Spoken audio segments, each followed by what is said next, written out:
Taos pusong pagbati ang ginawad ni Carmona City Mayor Dr.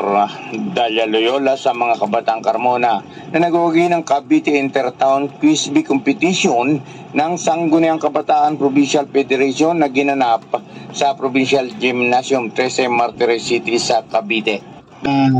Nag-champion pala sa Intertown Quiz Bee competition.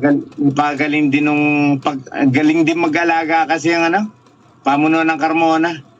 Hindi pinababayaan. Kaya tuloy-tuloy lang ang Pero baka naka-prepare na yung report mo. Tingnan natin.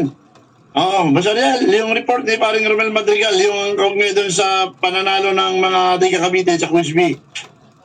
Dahil sa gala kay sa isang binati ni Mayor Loyola ang mga kabataan na sina Patrick Jan Santisidad, Juan Benedict Corino at Teyan Mendoza at ang kanilang coach na si Mr. Ryan Kutamura na nagwagi bilang champion para sa intercollegiate level. Pagbati rin sa mga sumusunod na kabataang Carmona na lumahok sa inter-high school level na sina Enrico Garcia, John Lyndon Carl Briones at Juanet Altea Baha sa gabay ng kanilang coach na si Mr. Carl James Bugarin.